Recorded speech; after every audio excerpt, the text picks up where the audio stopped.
बिस्मिल्लाहिर्रहमानिर्रहीम। अस्सलाम वालेकुम। Welcome back to PPSC past paper 2015। Question 20 देखें कि क्या पूछा गया। इसमें लिमिट है 0 to infinity sine of x over d x. Sine of x over x d x is equal to what. इसके ऑप्शन है 0, -π/2, π/2 एंड पाई। इस क्वेश्चन को अगर हम डायरेक्ट सॉल्व करें तो डायरेक्ट ये सॉल्व नहीं होता है, तो हम इसको बाय लैप्लास ट्रांसफॉर्मेशन सॉल्व करेंगे। बाय लैप्लास ट्रांसफॉर्मेशन क्या है कि अगर इसको लिया जाए 0 टू, इसकी एक्सप्लेनेशन देख लें कंप्लीट कि इस क्वेश्चन को हम कैसे सॉल्व करते हैं।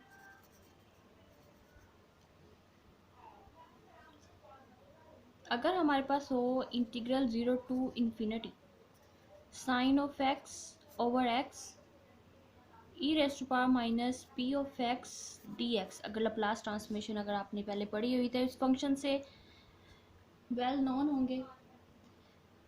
अगर इस तरह का फंक्शन हो, मतलब अगर ये हमारे जो बाय जनरल मैं आपको बताती हूँ कि क्या होता है कि Laplace of f of x equal होता है 0 टू इन्फिनिटी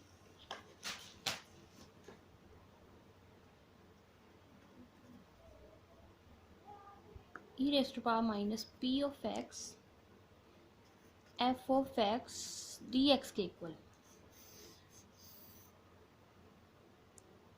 मतलब फंक्शन ऑफ एक्स हो d x e raised to power मतलब एक्सपोनेंशियल की पावर में माइनस पी ऑफ एक्स हो, लिमिट 0 टू इन्फिनिटी हो, वो होगा इसी फंक्शन के लप्लास के इक्वल हो जाएगा। अगर इस फंक्शन और इस फंक्शन को अगर मैं कंपेयर करूँ तो इसका मतलब f of x sine of x over x के इक्वल है। और Laplace of sine of x क्या होता है? As we know that Laplace of sine of x is equal to 1 over p square plus 1 square is equal to 1। इसी का मतलब अब हम यहाँ इस दोनों फंक्शंस को अगर हम कंपेयर करें तो आप देखें कि और इसको कर लेते हैं, इस जनरल फॉर्म के साथ गिवन फंक्शन को कंपेयर करें। इसका मतलब यहाँ p इज इक्वल टू 0 लें तो 1 ई रेज़ टू पावर 0 हो जाएगा। p इज इक्वल टू अगर 0 लें तो ये हो जाएगा 1 e raise to power 0 is equal to 1 sine of x over x d x जो गिवन हमें क्वेश्चन में दी गई है। फिर वही फॉर्म बन जाएगी ये वाली। पहले इन दोनों को कंपेयर करें, फिर p इज इक्वल टू 0 लेके इन दोनों को कंपेयर करेंगे, सेम हो जाएंगे। मतलब एफ ऑफ एक्स क्या बनेगा sine of x over x and p 0 लें तो ये मतलब ये गिवन क्वेश्चन ही बन जाएगा। फिर हम इस गिवन क्वेश्चन के इस फॉर्म में कंपेयर करें तो f of x equal to sine of x over x. और ये मैं एक्स्ट्रा बता रही हूँ कि Laplace of sine of x क्या होता है 1 ओवर पी स्क्वायर प्लस 1, और Laplace of sine of x over x क्या होता है वो हो जाएगा। इसके साथ कंपेयर करें तो 0 to infinity 1 over p square plus 1 d p. P is equal to 0 लिया तो 0 to infinity 1 over p square plus 1 d p. मतलब पी 0 रखेंगे तो फंक्शन एफ जिसका लप्लास लिया जा रहा है उसी के इंटीग्रल के इक्वल हो जाता है। जिसका लप्लास लिया जा रहा है उसी के इंटीग्रल के इक्वल हो जाता है। तो फिर p 0 टू 0 लेके 0 to infinity 1 over p square plus 1 d p. मतलब इस फंक्शन को इस फॉर्म में लिख के फिर इसको सिंपली इंटीग्रेट कर लें which is equal to tan inverse of x tan inverse of p. Tan 1 over मतलब वेरिएबल का स्क्वायर हो उसी के रिस्पेक्ट में इसको इंटीग्रेट करना हो तो 1 ओवर tan इनवर्स p, और इसकी लिमिट्स हैं 0 to infinity tan inverse of infinity upper limit minus lower limit tan inverse of 0। tan inverse infinity होता है π/2, tan इनवर्स 0 0 होता है तो π/2 इज द आंसर। किस तरह हमने किया? हमने क्या किया कि हमने जनरल फॉर्म ली Laplace of f of x is equal to 0 to infinity raise to minus p of x f of x d x के इक्वल होता है। इस फंक्शन में हम p इज इक्वल टू 0 लें तो ई रेज़ टू पावर 0 1 हो जाएगा। Laplace of f of x is equal to मतलब integral of f of x आ जाएगा। इसी के साथ हमने किया कि यहाँ पे जो गिवन फंक्शन था यहाँ पे p 0 था, इसलिए हमने यहाँ भी p 0 लेके लप्लास और इंटीग्रल वैल्यू सेम की, इंटीग्रल फंक्शन सेम किया। तो यहाँ भी फिर देखेंगे ई रेज़ पर 0 1 हम सिंपली फिर इसका लप्लास लेंगे, लप्लास लिया और इसको इंटीग्रेट किया तो वैल्यू आई π/2। तो हमारा राइट ऑप्शन बनेगा C option is the right option. I hope समझ आई होगी। फिर भी समझ ना आई तो ज़रूर पूछिएगा कमेंट सेक्शन में, फिर मैं उधर भी एक्सप्लेन कर दूँगी। नेक्स्ट क्वेश्चन नंबर 21, ये मैंने करवा दिया था कि ये सिंपल इसका लोग लेना था, log of one plus iota is equal to log of, इसको कहते हैं z let's suppose that z is equal to one plus iota, let's suppose that z is equal to one plus iota, then log of जो z होता है किसी complex number का, अगर जिसका लोग लें log of z mod plus iota argument of z के equal होता है, और फिर इसका हमने जी जो वन प्लस आयोटा लिया था इसका मोड लिया प्लस और आर्गूमेंट निकाला which is 5/4, then power of logarithm multiply हो जाती है, तो ये राइट ऑप्शन बना था फर्स्ट ऑप्शन, ये मैंने क्वेश्चन करवाया हुआ है पहले। नेक्स्ट क्वेश्चन नंबर 22 देख लें, which of the following space is complete. अब कंप्लीट स्पेस किसे कहते हैं, पहले तो ये चीज़ समझे कि कंप्लीट स्पेस क्या होती है। कंप्लीट स्पेस का कॉन्सेप्ट के लिए मैं बताऊं आपको कि फॉर एग्जांपल मैंने कोई मीट्रिक स्पेस ली एक्स डी, एक मीट्रिक स्पेस ली, इस मीट्रिक स्पेस को कहेंगे ये कंप्लीट है अगर मैं कोई काशी सीक्वेंस लूं और काशी सीक्वेंस कन्वर्ज करेगी एक पॉइंट को, काशी सीक्वेंस जिस पॉइंट को कन्वर्ज करी है वो पॉइंट भी अगर उसी स्पेस से बिलोंग करता है तो फिर हम कहेंगे ये जो मीट्रिक स्पेस है ये कंप्लीट स्पेस है। ऐसा भी कभी कभार होता है कि मैं एक और मीट्रिक स्पेस लेती हूँ, उसकी मैंने एक ली काशी सीक्वेंस, कोई एक सीक्वेंस ली वाई एन सीक्वेंस ली और जो पॉइंट को कन्वर्ज कर रही है वो इस पॉइंट से बिलोंग करता है। इसी सीक्वेंस स्पेस से मैं कोई एक और अगर मैं सीक्वेंस लूँ और जिस पॉइंट को वो कन्वर्ज कर रही है वो पॉइंट मतलब इस स्पेस से बाहर है, वो स्पेस से बिलोंग नहीं करता, तो इस स्पेस मतलब कुछ काशी सीक्वेंस तो जो हमने ली उसके लिए तो ये जिस पॉइंट को कन्वर्ज करती है वो पॉइंट इसी स्पेस से बिलोंग करता है, और कुछ काशी सीक्वेंस के लिए जिस पॉइंट को वो कन्वर्ज करें वो इस पॉइंट या इस स्पेस से बिलोंग नहीं करता, तो ये हमारी इनकम्प्लीट मीट्रिक स्पेस होती है, इसे हम कहेंगे इनकम्प्लीट स्पेस। अगर हम किसी स्पेस से कोई सीक्वेंस लें, सीक्वेंस जिस पॉइंट को कन्वर्ज करती है वो पॉइंट भी उसी स्पेस से अगर बिलोंग करता है तो फिर हम उस स्पेस को कंप्लीट स्पेस कहेंगे, कि उसमें जो भी आप सीक्वेंस लें और जिस पॉइंट को वो कन्वर्ज करी है वो भी उसी स्पेस से बिलोंग करेगा, तो ये हमारी कंप्लीट स्पेस होती है।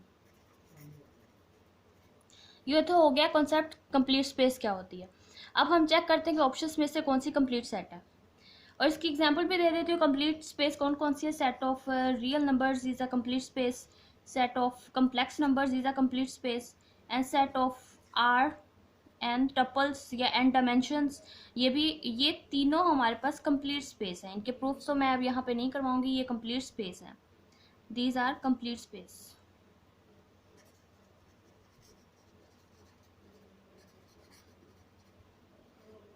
Set of real numbers, set of complex numbers, and set R and tuples and dimensions is also a complete space. Set of rational numbers हमारी complete space नहीं है।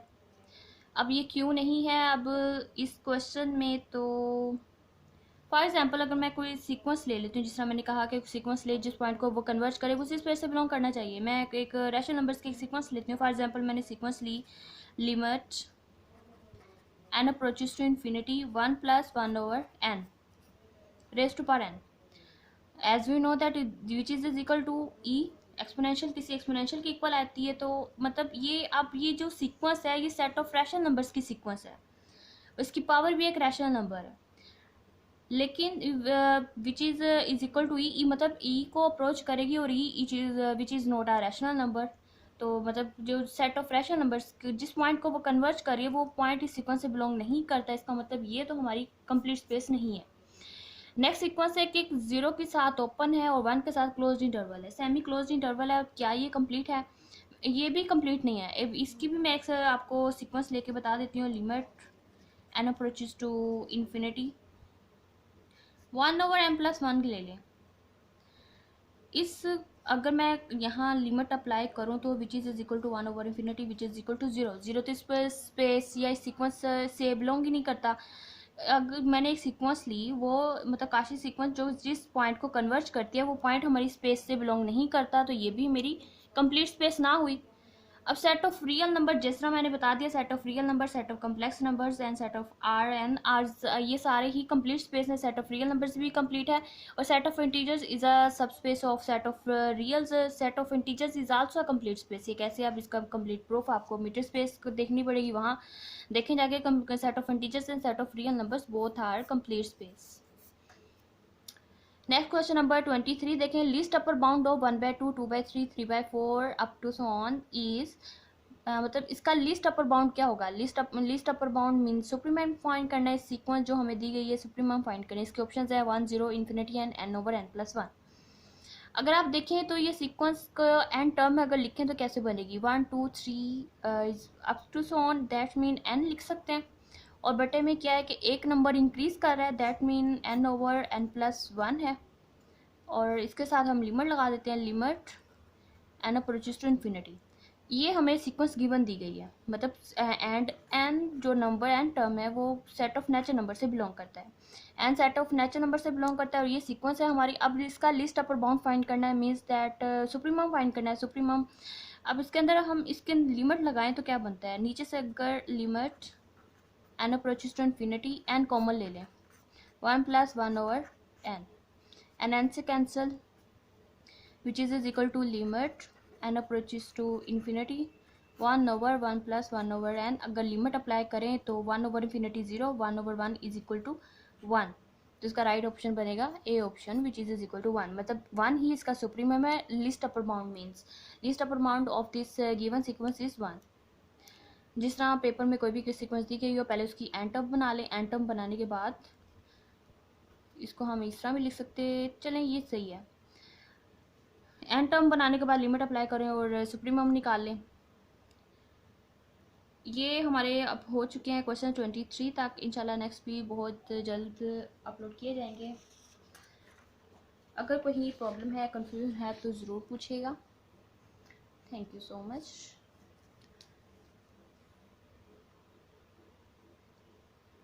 Like and share.